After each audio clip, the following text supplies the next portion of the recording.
Welcome to another Wealth Coffee Chats. Marvellous Monday. Hope you're well, folks, wherever you are. If you think it's Get Rich Quick, you're in the wrong place. This is the wrong podcast. This is the wrong live for you. Welcome to another Wealth Coffee Chat. Hope you're all awesome and well.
Testing, testing. How's that any better?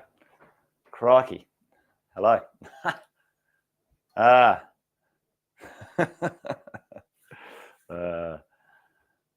that's all right, Ash. If you're a bit impatient, mate, that's all right. If you can't hang around for a little bit of technical difficulties, my friend, that's cool. I'm back now. Anyway, the batteries went flat and I didn't realise. There you go. Overnight, I thought I was charging them, but I left them not charging. Hope you're all well, folks. Now we're back on track. We can jump into the morning get-together. Good to see all of you being patient.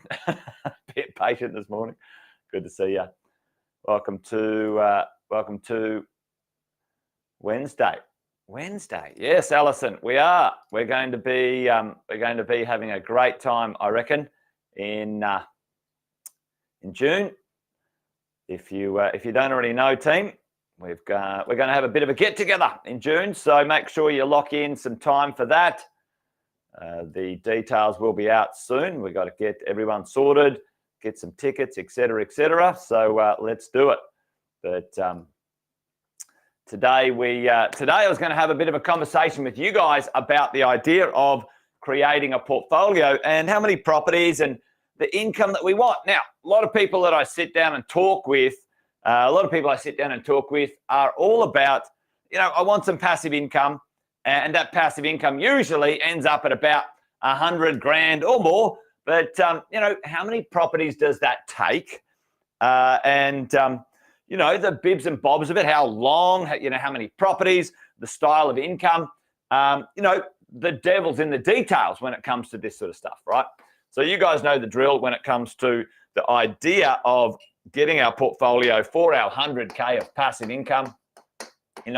Let's take a look at what that might be over a sort of, let's go up a 0 to 20-year period, depending on where you are in your acquisition and your buying and growing your portfolio. Now, if you ended up purchasing a number of properties over a period of time, very simple in the way of mathematics, right? Let's say, and we'll do this linear just for the example today, 25K of rental return for your property. The idea that you can get a return that's fairly consistent from residential real estate. And over time, those rents might go up. They might sort of go up over time, right? So let's just look at that. All right, we acquire the first 4 or 5 properties and get 100K of rental income in our sphere. What does that mean? We have a passive income that's net in our pocket? The answer is no. Yep, you're right, Sam. Usually it's between 4 and 5 properties. The first 4 to 5 properties are when you build the rental income. Now, there's 2 ways to obviously break that into passive income. I'm going to show you a little calculator in a minute. But, the rents going up start to change the difference between the passive income left over, so in your pocket, and what's the other way we can increase our income over time, team? Well, the other way is for your debts to go down. Rents up and debts down, right? So at some point in the future, we're hoping that's the plan, isn't it? The plan is that over here, the gap between the cost and the income means that we can get 100K net, or let's say gross, depending on how you are treating the tax, how you're structured and whatever. There's ways to own properties that you pay low to no tax on, isn't there? Tell me in the chat, where's 2 places a couple can earn up to $220,000 tax-free? Does anyone know? Put that in the chat for me. Where can you earn, or how can you earn, maybe is probably a better way of saying it. How could you, as an investor, earn income into the future and have that tax-free? Well, there's 2 places you can do that, and especially how you're structured into the future. Your personal income as an individual is tax-free up to a certain point, isn't it? $18,500 or something. Your first $18,500 is tax-free. And then at the moment, Chris and a few are right. In your super, you have a certain tax-free portion at this moment in time. The government's always trying to change that, aren't they? However, if you earn money when your super fund is in a certain stage of life, then you can earn tax-free $1,000 a year on of property or amount, whatever you get in your super fund. The idea is we can earn that money a little more efficiently, folks, a little bit for us in our world, right? Places, your personal name above $18,000. That taxes as we go along. That's what we do. That's what we need to understand as a property investor.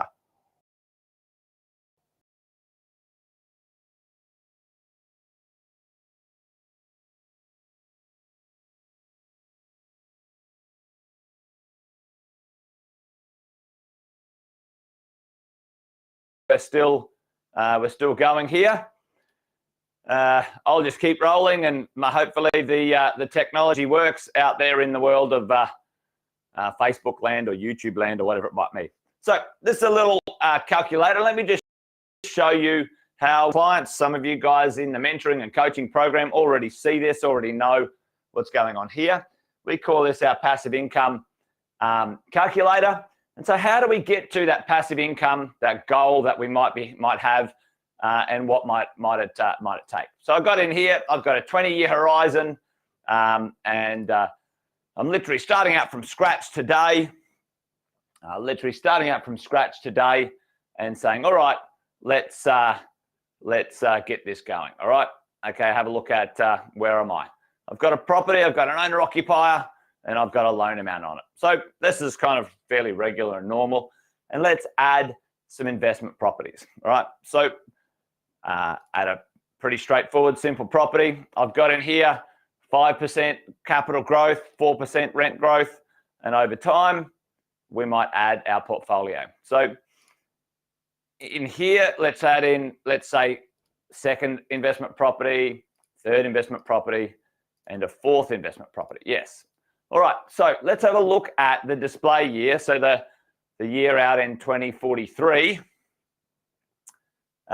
if we have a look at sort of $86,000. So now this is certainly not, life and property investing is not linear, team, you know that.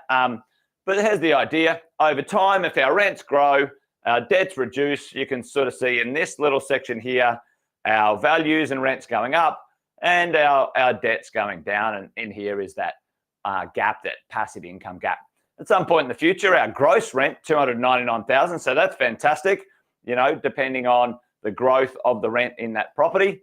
However, you know, the rent, the passive income goal of $100,000, we haven't achieved it. So there's two things we can do along the way. Now, we might be able to buy more property. Now, if we added a fifth property, let's say, what would it take? And boom, right? So this is where we sort of plan our portfolio out. You know, 4 properties might not get us there, but, you know, 5 will, okay? Or are more likely, all right? But let's just say we, at that point in time, in investment number 4, we couldn't get any further, or we didn't want to buy some more property, but we wanted to beef our income up and you know, do something else with our portfolio. What could we do at that point in time? There's a few ways to trick up your income. So we've got our four properties. Now, let's say we're 20 years in or whatever it might be, and let's have a look at what we can do.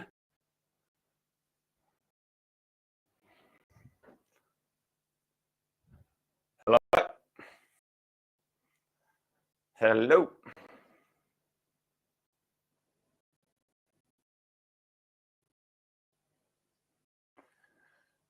It's not doing it all this morning, is it?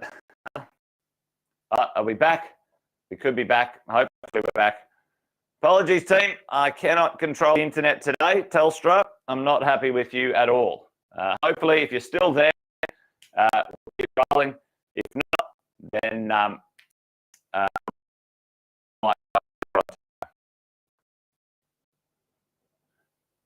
if you're still there, it might have fallen out. It might have popped out. Who knows? Plopped out.